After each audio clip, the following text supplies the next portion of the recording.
বন্যা আর উদয়নারায়ণপুর যেন ওতপ্রোতভাবে জড়িয়ে রয়েছে। দামোদর অর্থাৎ ডিভিসির অতিরিক্ত জল ছাড়া মানেই প্লাবিত হয় হাওড়ার উদয়নারায়ণপুর। অল্পতেই প্লাবিত হয় উদয়নারায়ণপুরের বিস্তীর্ণ এলাকা। সেই ছবিতে কিছুটা বদল।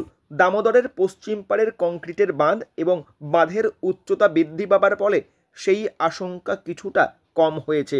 গত বছর ডিভিসির অতিরিক্ত জল ছাড়ার ফলে প্লাবিত হয় উদয়নারায়ণপুর। এর জেরে কংক্রিটের বাঁধের বিভিন্ন স্থানে ক্ষতর সৃষ্টি হয়। ব্লকবাসীকে বন্যার হাত থেকে সুরক্ষিত রাখতে গ্রহণ করা হয়েছে একাধিক পদক্ষেপ। বিস্তারিত জানাচ্ছেন ব্লক সহসভাপতি লক্ষ্মীকান্ত দাস। আপনারা সকলেই অবগত আছেন, আপনারা জানেন যে গত বছর এই দামোদরের ওপর দিয়ে প্রায় 4 লক্ষ জল হয়ে গেছে। তারই পরিপ্রেক্ষিতে উদয়নারায়ণপুর বিস্তীর্ণ এলাকা প্লাবিত হয়েছিল। মানুষের মনের মধ্যে একটা আতঙ্ক আছে, এটা অস্বীকারের কোনো জায়গা নেই।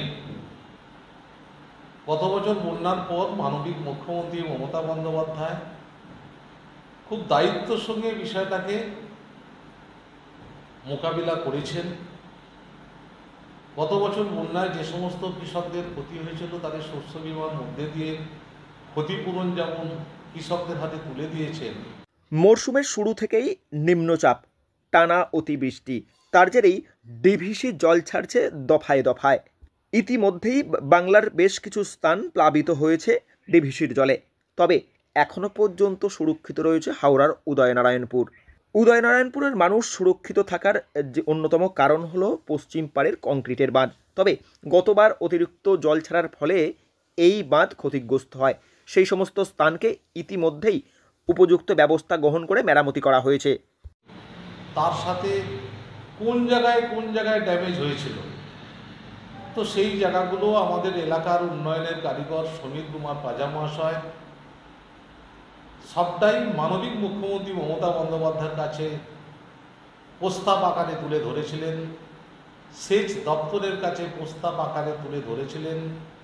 তারই পরিপ্রেক্ষিতে একেবারে নদীর ডিবুসুর 0 পয়েন্ট থেকে কুলটিকারি পর্যন্ত 4-5টা জায়গায় যেখানে নদীর বাঁধ ভেঙেছিল সেইগুলো প্রশাসনিকভাবে সেচ দপ্তরের চেষ্টায় মাননীয় মুখ্যমন্ত্রী মমতা বন্দ্যোপাধ্যায়ের অনুপ্রেরণায় অলরেডি সেই জায়গাগুলোকে রিকভারি করে দিয়েছেন।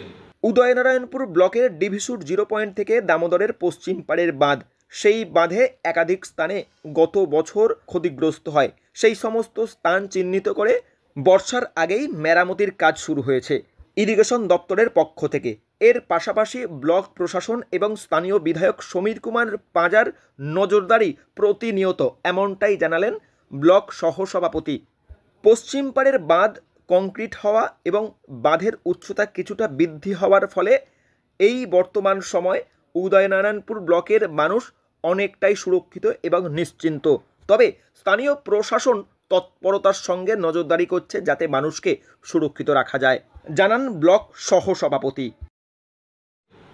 কাজেই এমতো অবস্থায় উদয়নারায়ণপুরে নতুন করে বন্যা হওয়ার মতো এখনো পর্যন্ত সেরকম কোনো পরিস্থিতি নেই। আর এটা আমরা ভালো করে দেখতে পাচ্ছি, বুঝতেও পারছি, জানতেও পারছি প্রশাসনিকভাবে মাননীয় মুখ্যমন্ত্রী মমতা বন্দ্যোপাধ্যায় সেচ দপ্তরকে নির্দেশ দিয়েছেন, প্রতিনিয়ত ডিভিসির সঙ্গে যোগাযোগ রেখে চলেছেন। একেবারে কোনোভাবে অতিরিক্ত জল ছাড়া যাবে না, নবান্নকে না জানিয়ে অতিরিক্ত জল ছাড়া যাবে না।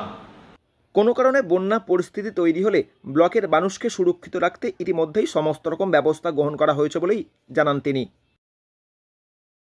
হাওড়া থেকে রাকেশ মাইতি, লোকাল 18 বাংলা।